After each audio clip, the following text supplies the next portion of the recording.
All right, good afternoon, everybody. We'll be reading from chapter 5 of Calvin's Institutes of the Christian Religion. Chapter 5, The Knowledge of God, Conspicuous in the Creation and Continual Government of the World. This chapter consists of two parts. The former, which occupies the first 10 sections, divides all the works of God into two great classes and elucidates the knowledge of God as displayed in each class. The one class is treated of in the first 6, and the other in the 4 following sections. 2. The latter part of the chapter shows that in consequence of the extreme stupidity of men, those manifestations of God, however perspicuous, lead to no useful result. This latter part, which commences at the 11th section, is continued to the end of the chapter. 1. The invisible and incomprehensible essence of God, to a certain extent made visible in his works. 2. This declared by the first class of works, viz. the admirable motions of the heavens and the earth, the symmetry of the human body, and the connection of its parts. In short, the various objects which are presented to every eye, the more especially manifested in the structure of the human body. 4. The shameful ingratitude of disregarding God, who in such a variety of ways is manifested within us. The still more shameful ingratitude of contemplating the endowments of the soul without ascending to him who gave them. No objection can be founded on any supposed organism in the soul. 5. The powers and actions of the soul, a proof of its separate existence from the body, proofs of the soul's immortality. Objections that the whole world is quickened by one soul. Reply to the objection, its impiety.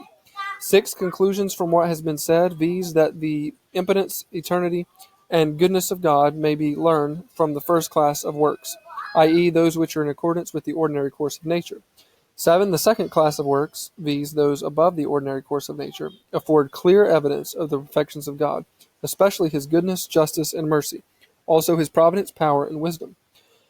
9. Proofs and illustrations of the divine majesty, the use of them, viz. the acquisition of divine knowledge in combination with true piety. 10. The tendency of the knowledge of God to inspire the righteous with the hope of future life and remind the wicked of the punishments reserved for them. Its tendency, moreover, to keep alive in the hearts of the righteous a sense of divine goodness.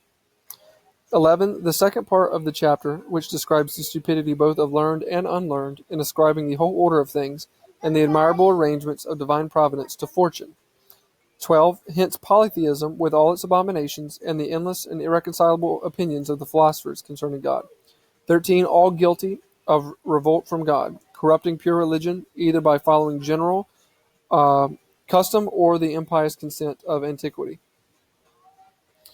14. Though irradiated by the wondrous glories of creation, we cease not to follow our own ways. 15.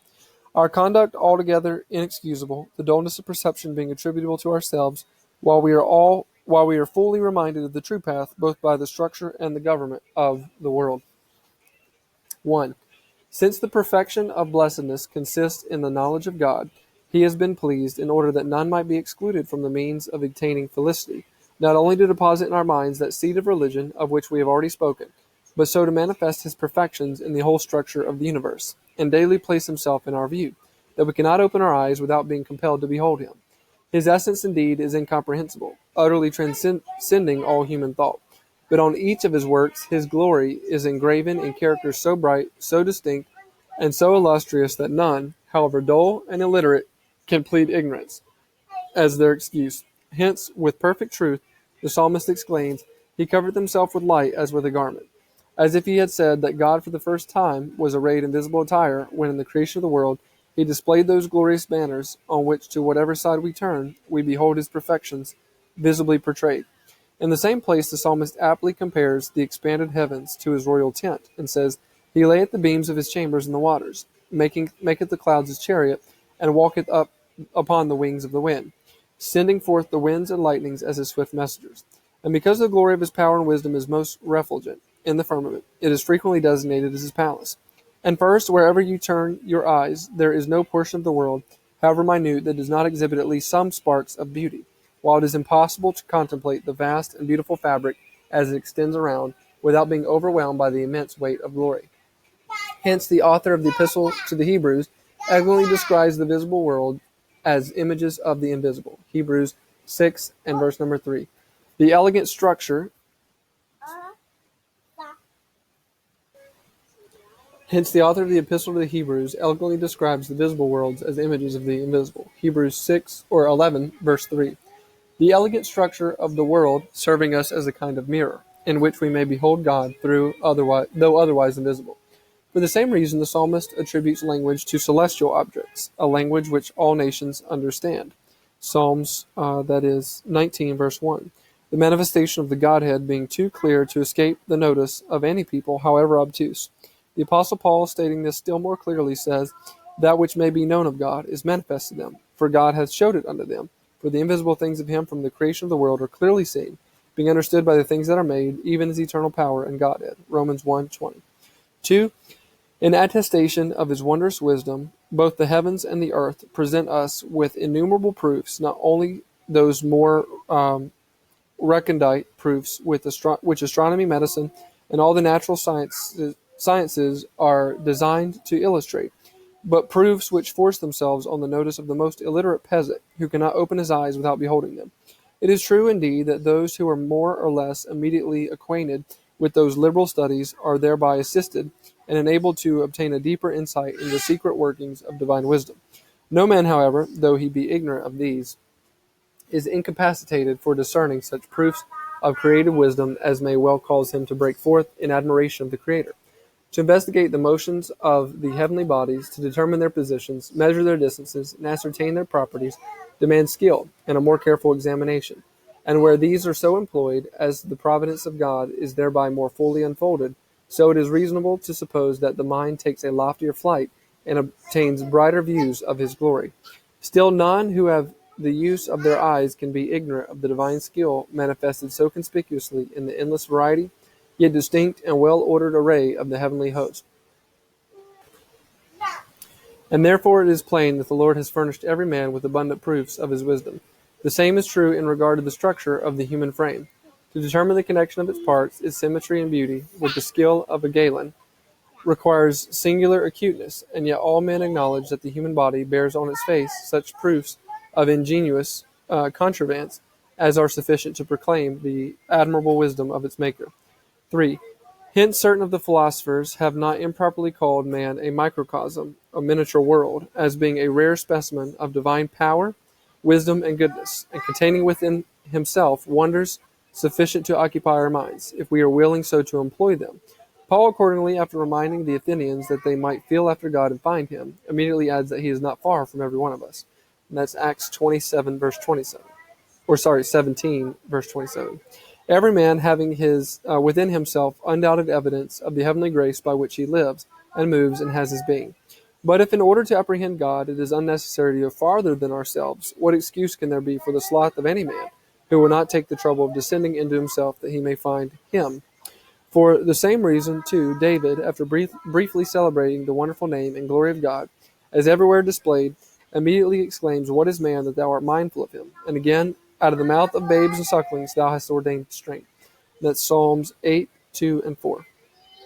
Thus he declares not only that the human race are a bright mirror of the Creator's works, but that infants hanging on their mother's breast have tongues eloquent enough to proclaim his glory without the aid of others orators. Accordingly, he hesitates not to bring them forward as fully instructed to refute the madness of those who, from devilish pride, would fain extinguish the name of God. Hence, too, the passage which Paul quotes from Aratus, "We are his offspring," in Acts 17:28, the excellent gifts with which he has endued us, attesting that he is our Father. In the same way also, from natural instinct, and as it were, at the dictation of experience, heathen poets call him the Father of men. No one indeed will voluntarily and willingly devote himself to the service of God unless he has previously tasted his paternal love, and been thereby allured to love and reverence him. But herein appears the shameful ingratitude of men. Though they have in their own persons a factory where innumerable operations of God are carried on, and a magazine stored with treasures of inestimable value, instead of bursting forth in his praise, as they are bound to do, they on the contrary the more inflated and swelled with pride. They feel how wonderfully God is working in them, and their own experience tells them of the vast variety of gifts which they owe to his liberality. Whether they will or not, they cannot but know that these are proofs of his Godhead, and yet they inwardly suppress them. They have no occasion to go farther than themselves, provided they do not, by approbating as their own that which has been given them from heaven, put out the light intended to exhibit God and clearly to their minds, or exhibit God clearly to their minds. At this day, however, the earth sustains on her bosom many monster minds, minds which are not afraid to employ the seed of deity deposited in human nature as a means of suppressing the name of God. Can anything be more detestable than this madness in man, who finding God 100 times both in his body and his soul, makes his excellence in this respect a pretext for denying that there is a God? He will not say that chance has made him differ from the brutes that perish, but substituting nature as the architect of the universe, he suppresses the name of God. The swift motions of the soul, its noble faculties and rare endowments, bespeaking the agency of God in a manner which would make the suppression of it impossible, did not the Epicureans, like so many Cyclops, use it as a vantage ground from which to wage more audacious war with God? Are so many treasures of heavenly wisdom employed in the guidance of such a worm as man? And shall the whole universe be denied the same privilege? To hold that there are organs in the soul corresponding to each of its faculties is so far from obscuring the glory of God that it rather illustrates it. Let Epicurus tell what concourse of atoms, cooking meat and drink, can form one portion into refuse and another portion into blood, and make all the members separately perform their office as carefully as if they were so many souls acting with common consent in the superintendence of one body. 5. But my business at present is not with that style. I wish rather to deal with those who, led away by absurd subtleties, are inclined by giving an indirect turn to the frigid doctrine of Aristotle, to employ it for the purpose both of disproving the immortality of the soul and robbing God of his rights. Under the pretext that the faculties of the soul are organized, they chain it to the body as if it were incapable of a separate existence, while they endeavor as much as in them lies by pronouncing eulogiums on nature to suppress the name of God. But there is no ground for maintaining that the powers of the soul are confined to the performance of bodily functions.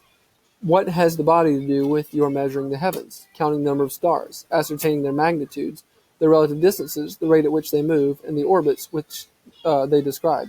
I deny not that astronomy has its use. All I mean to show is that these lofty investigations are not conducted by organized symmetry, but by the faculties of the soul itself, apart altogether from the body.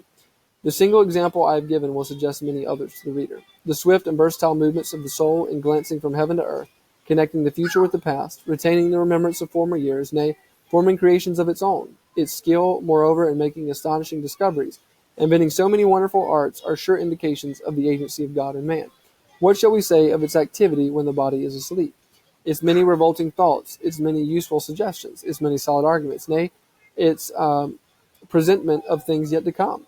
What shall we say but that man bears about with him a stamp of immortality which can never be effaced? But how is it possible for man to be divine, and yet not acknowledge his Creator?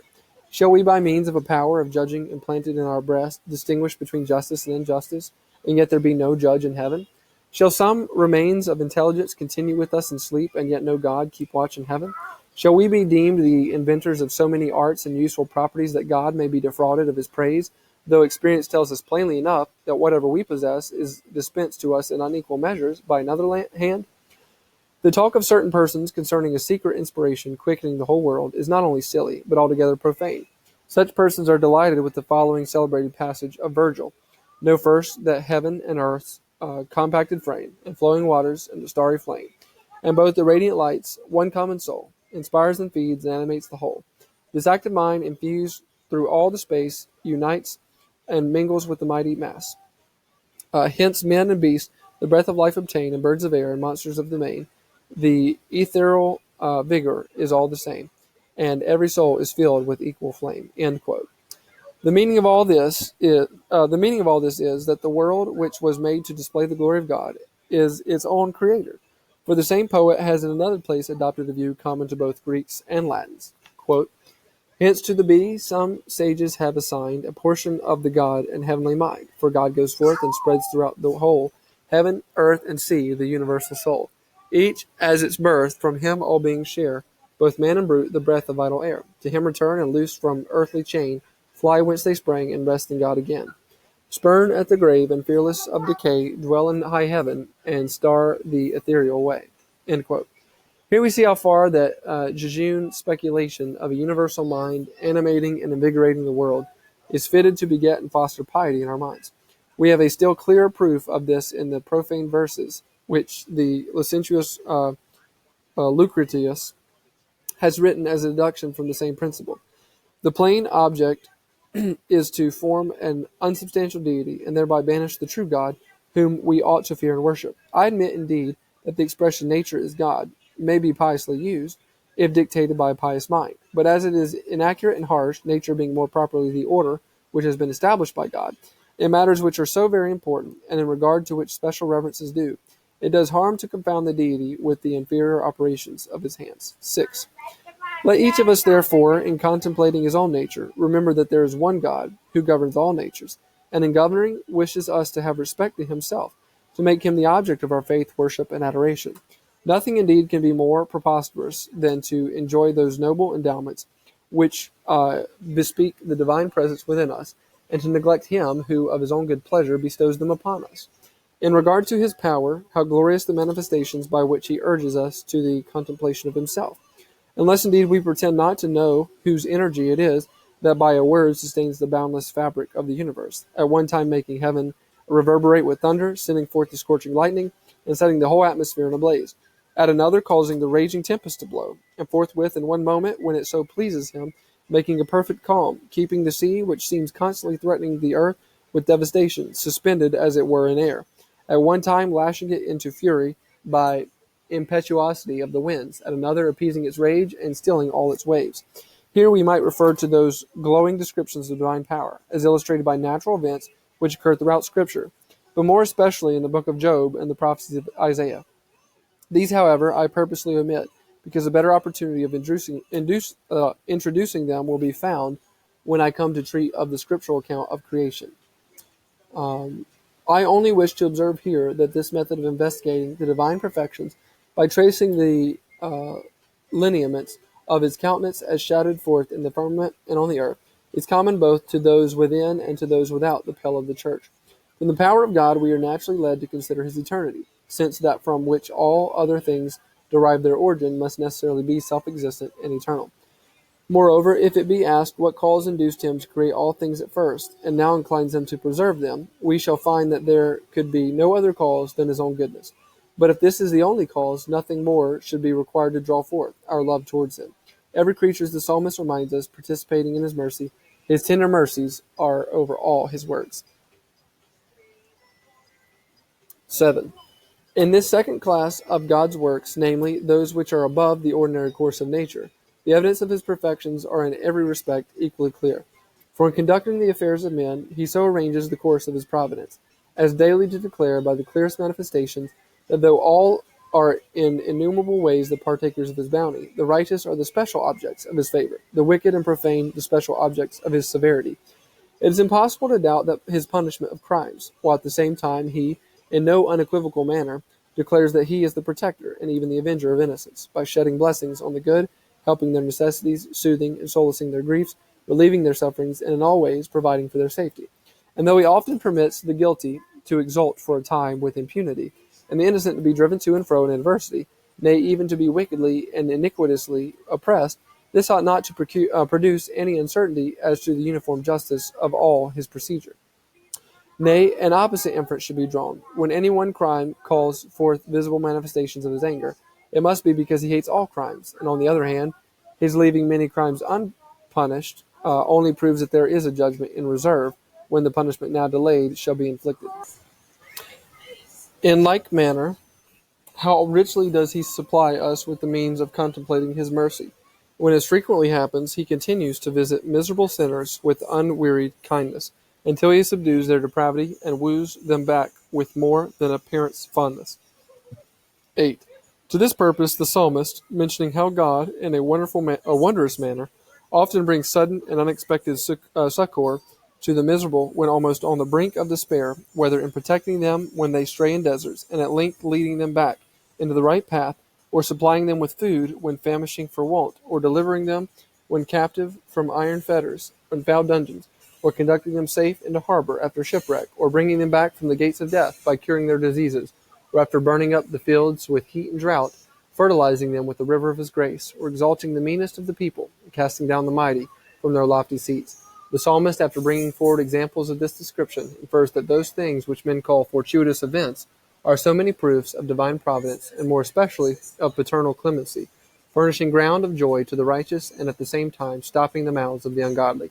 But as the greater part of mankind, enslaved by error, walk blindfolded in this glorious theater, he exclaims that it is a rare and singular wisdom to meditate carefully on these works of God, which many, who seem most sharp-sighted in other respects, behold without profit. It is indeed true that the brightest manifestation of divine glory finds not one genuine spectator among 100.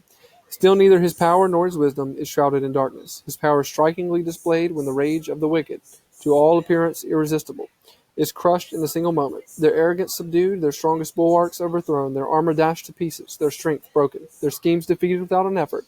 An audacity which set itself above the heavens is predicated or precipitated to the lowest depths of the earth. On the other hand, the poor are raised up out of the dust, and the needy lifted up out of the dunghill. The oppressed are afflicted and rescued in extremity, the despairing animated with hope, the unarmed defeat the armed, the few the many, the weak the strong. The excellence of the divine wisdom is manifested in distributing everything in due season, confounding the wisdom of the world, and taking the wise in their own craftiness. 1 Corinthians 3:19. In short, conducting all things in perfect accordance with reason.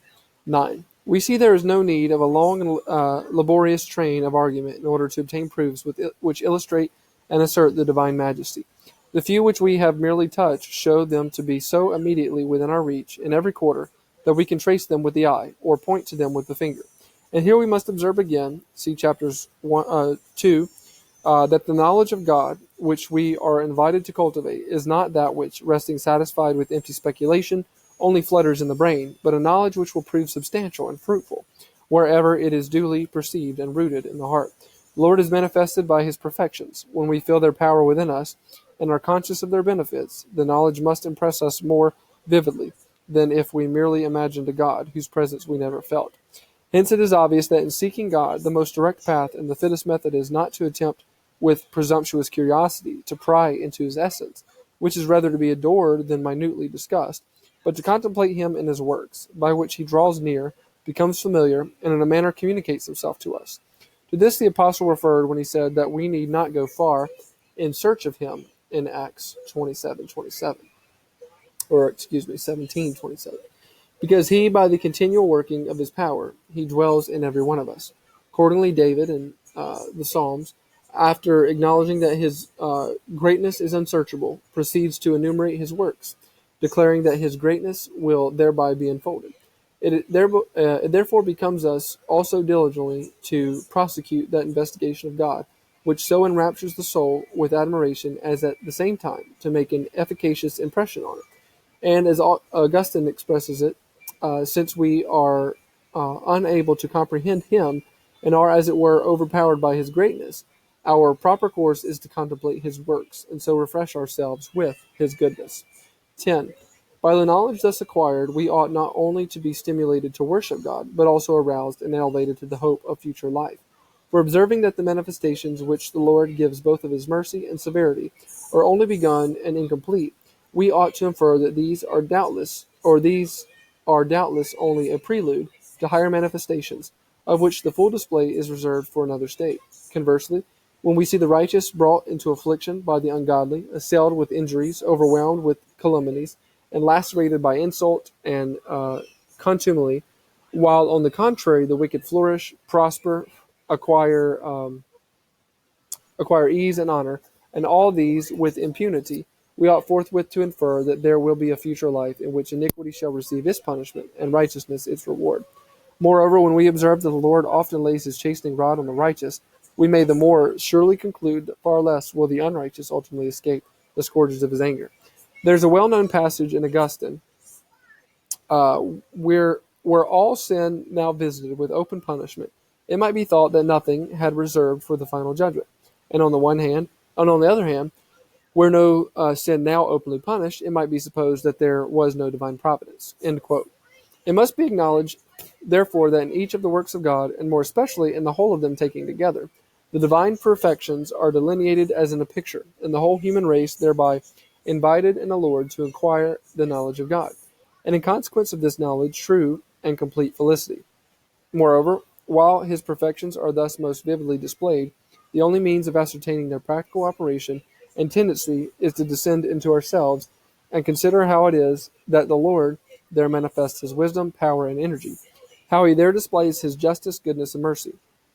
For although David justly complains of the extreme infatuation of the ungodly in not pondering the deep counsels of God, as exhibited in the government of the human race, what he elsewhere says is most true, that the wonders of the divine wisdom in this respect are more in number than the hairs of our head. But I leave this topic at present, as it will be more fully considered afterwards in its own place. 11. Bright, however, as is the manifestation which God gives both of himself and his immortal kingdom is in the mirror of his works, so great is our stupidity, so dull are we in regard to these bright manifestations that we derive no benefit from them. For in regard to the fabric and admirable arrangement of the universe, how few of us are there who, in lifting our eyes to the heavens, or looking abroad on the various regions of the earth, ever think of the Creator? Do we not rather overlook him, and sluggishly content ourselves with a view of his works? And then in regard to supernatural events, though these are occurring every day, how few are there who ascribe them to the ruling providence of God? How many who imagine that they are casual results produced by the blind evolutions of the will of chance? Even when, under the guidance and direction of these events, we are in a manner forced to the contemplation of God, a circumstance which all must occasionally experience, and are thus led to form some impressions of deity, we immediately fly off to carnal dreams and depraved fictions, and so by our vanity corrupt heavenly truth. This far, indeed, we differ from each other in that every one appropriates to himself some peculiar error. But we are all alike in this, that we substitute monstrous fictions for the one living and true God, a disease not confined to obtuse and vulgar minds, but affecting the noblest and those who in other respects are singularly acute. How lavishly in this respect have the whole body of philosophers betrayed their stupidity and want of sense, to say nothing of the others, whose absurdities are of a still grosser description. How completely does Plato, the soberest and most religious of them all, lose himself in his round globe?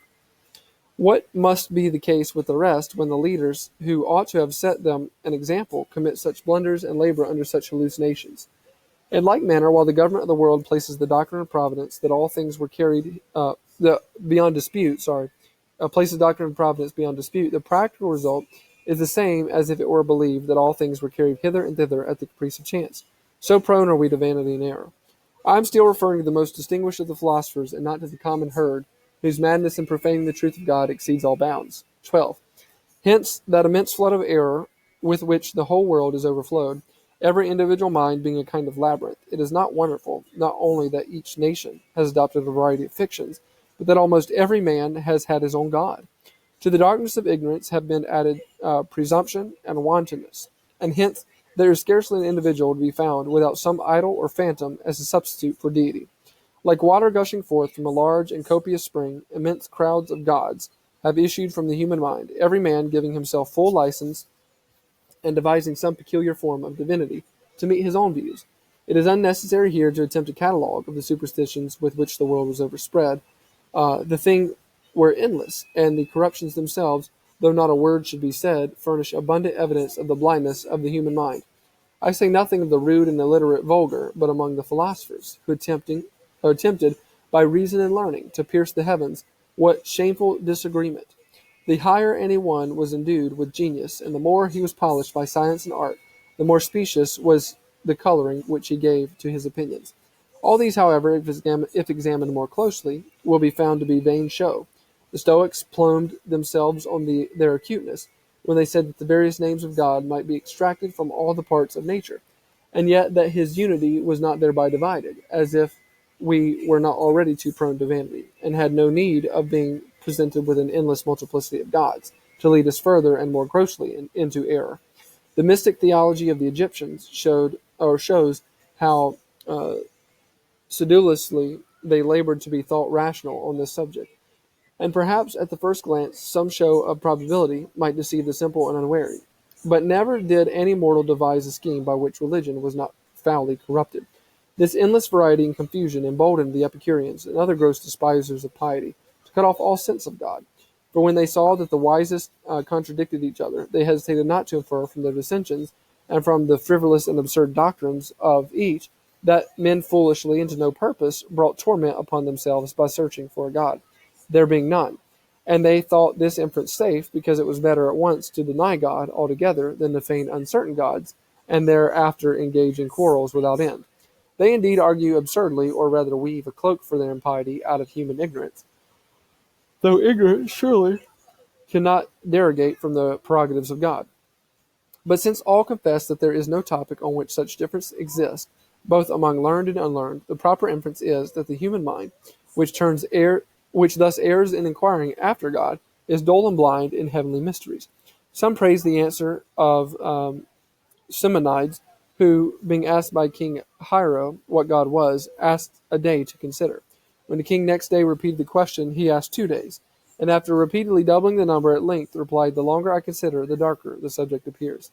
He no doubt wisely suspended his opinion when he did not see clearly. Still, his answer shows that if men are only naturally taught, instead of having any distinct, solid, or certain knowledge, they fasten only on contradictory principles, and in consequence worship an unknown God. 13. Hence we must hold that whosoever adulterates pure religion, and thus must be the case with all who cling to their own views, make a departure from the one God. No doubt they will allege that they have a different intention, but it is of little consequence what they intend or persuade themselves to believe, since the Holy Spirit pronounces all to be apostates, who, in the blindness of their minds, substitute demons in the place of God.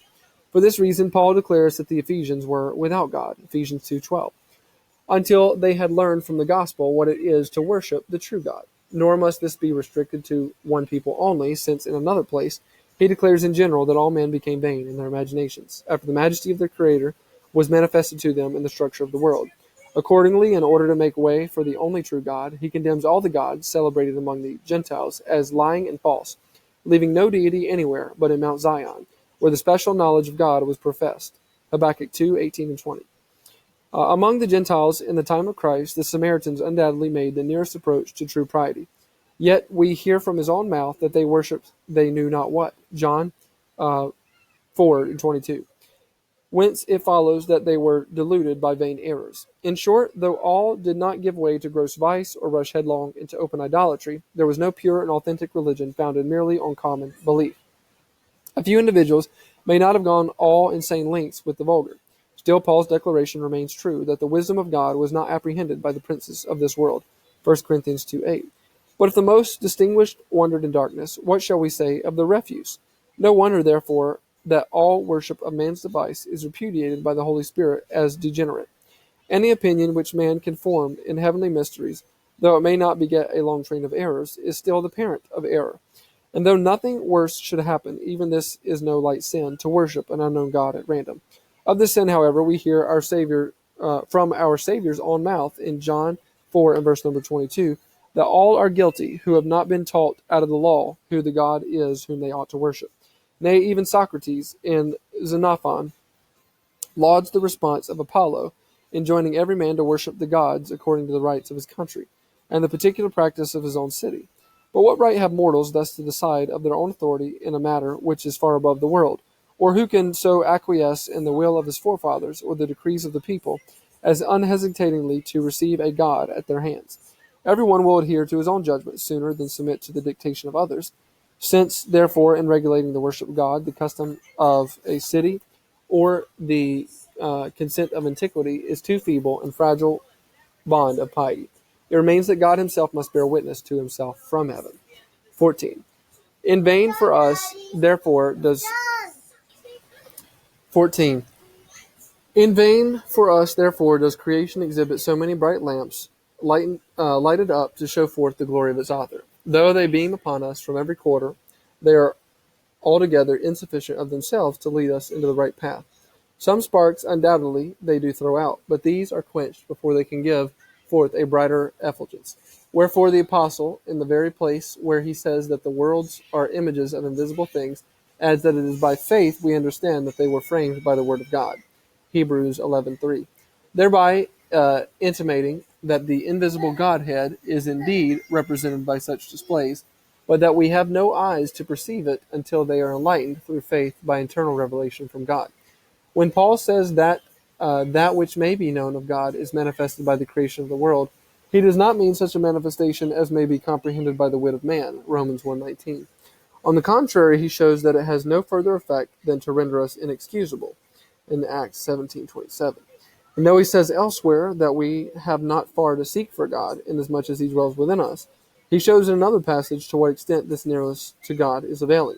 God, says he, in times past suffered all nations to walk in their own ways. Nevertheless, he left not himself without witness, in that he did good and gave us rain from heaven, and fruitful seasons, filling our hearts with food and gladness. This is Acts 14, 16, and 17. But though God is not left without a witness, while with numberless varied acts of kindness he woos men to the knowledge of himself, yet they cease not to follow their own ways, in other words, deadly errors. 15. But though we are deficient in natural powers, which might enable us to rise to a pure and clear knowledge of God, still as the dullness which prevents us is within, there is no room for excuse. We cannot plead ignorance without being at the same time convicted by our own consciences, both of sloth and ingratitude. It were indeed a strange defense for man to pretend that he has no ears to hear the truth, while dumb creatures have voices loud enough to declare it, to allege that he is unable to see that which creatures without eyes demonstrate, to excuse himself on the ground of weakness of mind, while all creatures without reason are able to teach. Wherefore, when we wander and go astray, we are justly shut out from every species of excuse, because all things point to the right path.